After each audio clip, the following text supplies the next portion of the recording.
That's it. I'm done with records. Done. After Sunday, when something I'm waiting for from Amazon gets here, I'm done. No more for 2024. I'm here to do my year-end roundup. Stay tuned.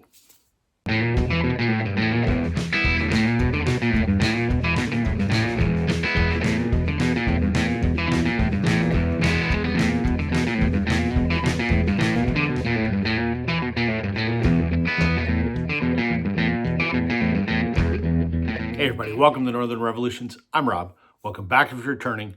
Welcome if you're new. It is very close to the end of December 2024, so I thought that I would do a year-end roundup, a year in review, whatever you want to call it. Just kind of highlight, some of the musical happenings in the Northern Revolutions world this year. Before I get started, however, I've got to address a little beef I've got. Mr. Ben Rankins. Ben did a video about the top bands from Australia. I reminded him that he forgot the best band from Australia, The Wiggles. Just kidding, Ben. I love the video, but I had to wear the Wiggles shirt just for you, man. Okay, let's get into it.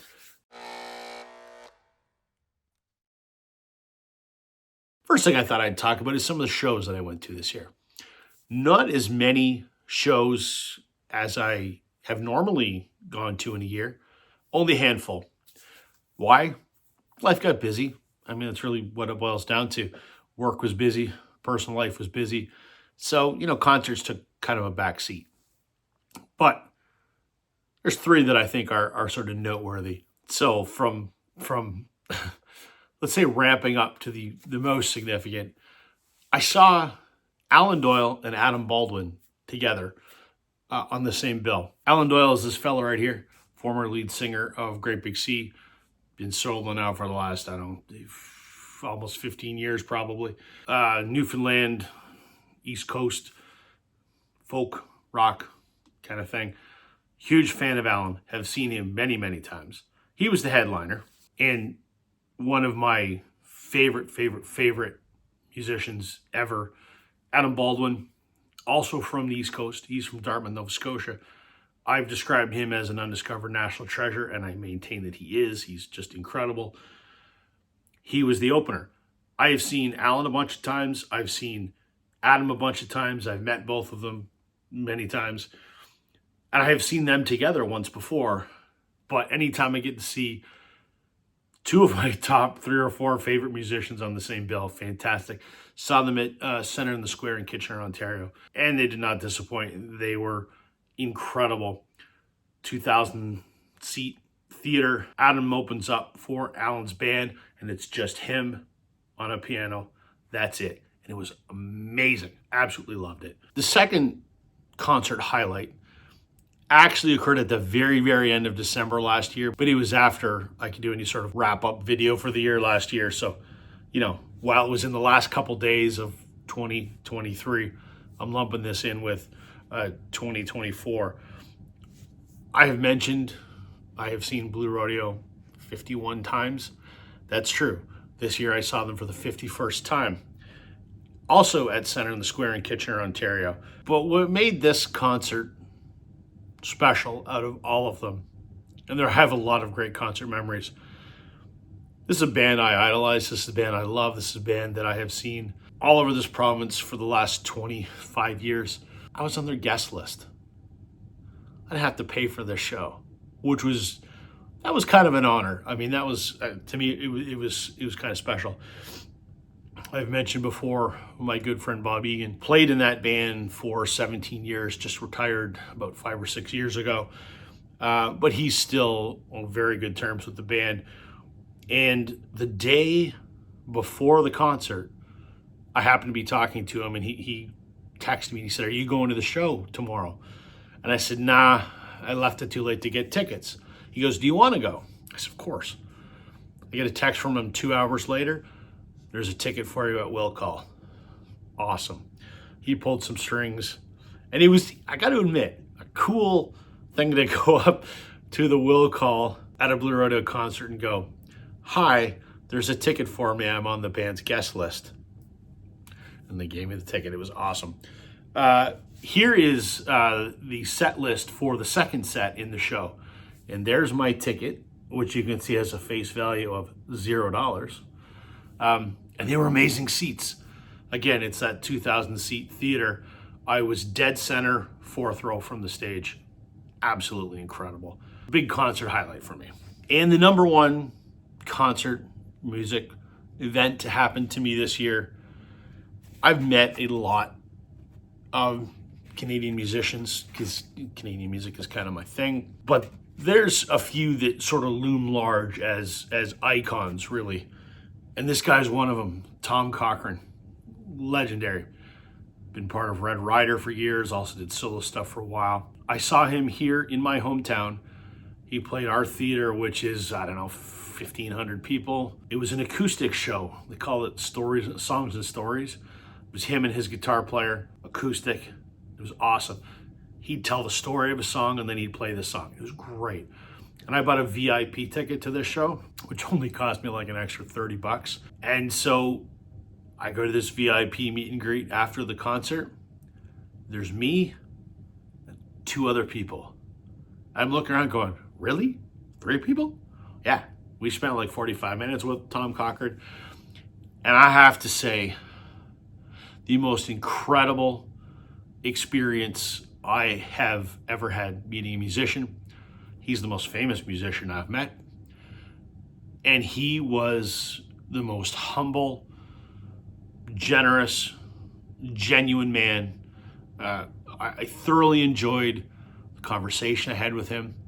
I showed him a video of my son from 3 or 4 years ago when he was very little on a plastic ukulele screaming "Life is a Highway," and Tom loved it. And so he had his assistant go get a picture, like a printed picture, and he said, "What's your son's name?" I said, "Parker." So he signed this thing, "Parker, life is a highway, your friend, Tom Cochrane." And he goes, "Please give this to your son." He goes, "This means the world to me that a song I wrote 30 years ago, there's a 4-year-old singing it in 2024. He goes, "What more can I ask for?" It was an amazing experience. And I went to shake his hand when I left. I said, it's been a privilege. And he goes, "The privilege is mine." He goes, "I'm not shaking your hand." He goes, "Give me a hug." It was cool. It was just such an awesome experience. So here he signed my copy of Victory Day, which is a phenomenal album. So I treasure this, but more importantly, I treasure the experience. It was wonderful.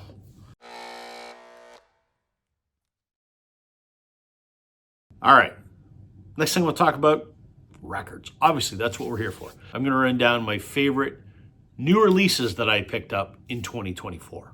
I don't know that these are necessarily in any particular order, but they are 4 or 5 absolute favorites that I found this year. Amanda Marshall, Tuesday's Child. Huge Amanda Marshall fan. She was a pop rock singer-songwriter from Toronto, big in the late 90s and into the early 2000s. Took a big hiatus from music for 20 years. She's back now touring and put out a new record. Her first album, self-titled, came out last year on vinyl for the first time. And this, her second album, which originally came out in 1998, came out this year on vinyl as well for the very first time. Both her first and second albums are absolutely incredible. If you like Sheryl Crow, you'll like Amanda Marshall. Only had a minor hit in the States from her first album, but all over the radio up here. Still to this day, I'll go to the grocery store and hear her all the time. So thrilled to have Tuesday's Child. There are 2 versions of this out there. There's a black vinyl version, and then there's a blue vinyl version. So thrilled that this finally, after almost 25 years or whatever, finally out on vinyl. One that was actually a bit of a surprise. I'm a big fan of the Sadies. Cosmic Cowboys, country rock, whatever you want to call them, from Toronto. They put out a new album this year, simply called Rick White and the Sadies. Now, the Sadies were 2 brothers, Dallas Good, and Travis Good, along with Sean Dean and Mike Beletsky. That's been the lineup for 30 years. Dallas, one of the brothers, died unexpectedly of an unknown heart condition a couple years ago. And so they've been touring as a three-piece. Did not expect that there would be a new album, but there is, and it's awesome. Maybe my favorite Sadie's album, to be quite honest, because Rick White puts more of like an underground rock kind of feel to the Sadie's music. And he's worked with them before. They did an album called The Unintended with Greg Keeler. He just adds a little something to Sadie's music. So this just takes Sadie's music to a whole nother level, and I love this. They actually have just released a live album too, which I've got on pre-order. So didn't know this was happening and blew me away. I showed this in my annual vinyl tag response. And again, I know it's not cool to like Bryan Adams, and again, I don't care, because I do. Bryan did another box set. This is live at the Royal Albert Hall. This is the second one. He did one last year.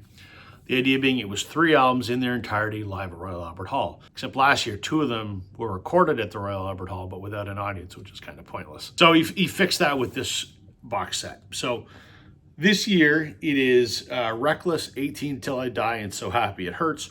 All of them in front of a live audience. Very well done. I still think Bryan puts on a great show. This is a great box set, and I am thrilled that he did it properly, unlike last year's. So U2 put out a couple records this year. They put out this EP, which is Zoo TV live in Dublin 1993. Great. It's awesome. It has 5 songs from the Dublin stop on the Zoo TV tour, which was to promote Octung Baby. It's awesome. It's great. I wish that they would actually put out the whole show on vinyl, but I'll settle for the EP. Thought this was all we were going to get, and I would have been happy. It's great. But then they surprised us with the anniversary of How to Dismantle an Atomic Bomb. Yeah, the super deluxe box set. Can't afford it. It's ridiculously expensive. But what they did is they put out this, called a companion album. This is called How to Reassemble an Atomic Bomb. These are complete finished songs. This is the stuff that did not make the record originally. I don't know how many of us knew that this was in the vault. I certainly didn't. And this is so good that this album could stand on its own as an album. It really can. You don't have to think of it as the companion to the other Atomic Bomb album. If they just called this something different, it would be a new U2 album. It's bloody good. Blown away by this. This was a record store day release on some sort of red marble kind of vinyl. Awesome. U2 outdid yourselves at this time for sure. All right, moving on. I want to talk about the highlights of the older vinyl that I picked up. So the stuff not released in 2024. And there was a fair amount of stuff, but there's one that takes the cake. This is the year that I discovered the boss, Bruce Springsteen. I know that sounds kind of crazy. Yes, I knew who Bruce Springsteen was. I know, Born to Run, Glory Days, Hungry Heart, the big hits, right? But he was just not someone that I had ever bothered to get into. Don't know why. Just, it's not that I didn't like him, I just had never got around to it. So early this year, when I was at a flea market, I stumbled across this for $5. Darkness on the Edge of Town. It's a pretty good shape. Has a sticker on it that says 25. I didn't pay 25 for it. Other than that, this record is flawless. And I bought it and I thought, well, I should listen to this because everyone says he's great and this is a good record. I bought it and it collected dust. I didn't even listen to it until the middle of the year. I was in a record store called PCV Records in Oakville, Ontario. I was browsing and this record was playing over the stereo in the store. And I didn't know what it was. And I went, holy smokes, what is that? Well, it turned out it was Bruce Springsteen's Nebraska. I knew nothing about this album, but it just knocked me off my feet. Why? I don't know. it's like everything that I listen to, but completely different. I know that seems like a bit of an oxymoron, but it grabbed me. And so they didn't have a copy, but I found one a little while later at a different record store, and I bought it. And thus began my journey of discovery with Bruce Springsteen. What a ride has it been. I have half his discography now, basically, from the very beginning up to, around about 2000. I love all of it. That's a lot of music to digest, and I'm still digesting it. I'm not intimately familiar with all of those albums, but it takes me several times through an album for it to really to permeate. But I love everything I've heard so far. There's not a single thing that I haven't loved. So discovering the Boss this year, wow. Not just a highlight this year, but a highlight for me, record collecting in general. I know a lot of you are looking at your TV or your phone going, this guy's an idiot. He doesn't know Bruce Springsteen. Yeah, never got into him. No one ever said you got to listen to Bruce. And shame. I've missed out on 25, 30 years of listening to the Boss, but love him. Okay, another artist that I picked up a couple albums for this year was an artist that I knew, but only knew one of their albums. And that's Delaney and Bonnie Bramlett. My dad, big fan of their live album, Delaney and Bonnie and Friends on Tour there at Clapton. I've shown it before. I've talked about it before. That's a phenomenal record. My dad's favorite, and I still have his copy to this day. But that's all I knew of their music.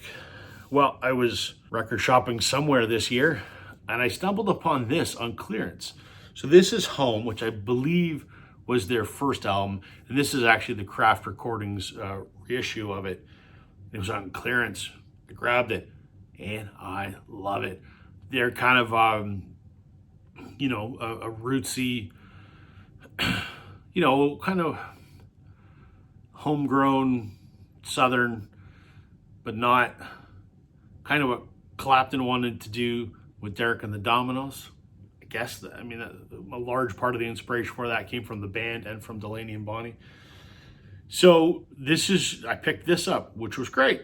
And then just last month, I found Delaney and Bonnie, D&B Together, which was their last album. And it sounds as good as their first album. And it sounds as good as the live album. So thrilled that, thanks to my dad, may he rest in peace, I love this band. And I'm thankful that I have more of their music than just the one album that I've had for the last 15 years. So, all right, so 2 years ago, I picked up this incredible album. Sky Wall is terribly good, and it is terribly good. This is on Six Shooter Records, my favorite indie label in Toronto. This is a great, straight-up rock record, crunchy guitars, makes me think of Heart's Barracuda, that kind of thing. Powerful singer. Why am I showing this when I picked it up 2 years ago? Well, I found her other album. This is simply titled Sky Wallace. Came out in 2019, so 3 years before the one I just showed you. Self-released. Don't find it in stores generally. Can't buy it anywhere online that I'm aware of. And I saw it in a used bin at a store, and I had been looking for it forever. And I bought it, and it's fantastic, and I love it. So thrilled that I found, and there's maybe only a few hundred of these. I don't know, because she was relatively unknown when this album came out, and she's still relatively unknown. So this was a find, and I absolutely love her music. And I think the last one that I really want to mention was an album that only came out in 2023, so the year before this one, but I hadn't bought it until now. This is the Trans-Canada Highwaymen. I've talked about this before. It's meant to look like one of those sort of K-Tel quality record compilation kind of things, but it's not. This is, for all intents and purposes, a Canadian supergroup. You have Mo Berg, Craig Northey, Chris Murphy, and Stephen Page. All had very successful bands in their own right or solo careers. And this is them getting together because they're a group of buddies, and they cover some awesome Canadian rock songs from the 70s, basically. This is amazing. I absolutely love this.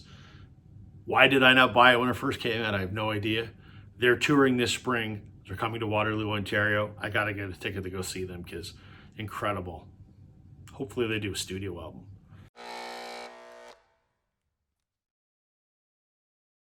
So that brings me to collecting in 2025. What does that look like for me? Well, I'm starting out with the best of intentions. I want to be a little more disciplined as a collector or as a enjoyer of music, I guess. I'm going to try and buy less. I did okay this year. I think I bought about 100 records, which for some folks is not a lot, and for other folks that is a lot. But I'm going to try and focus it a little bit, because what's the point in having a bazillion records if you can't listen to them?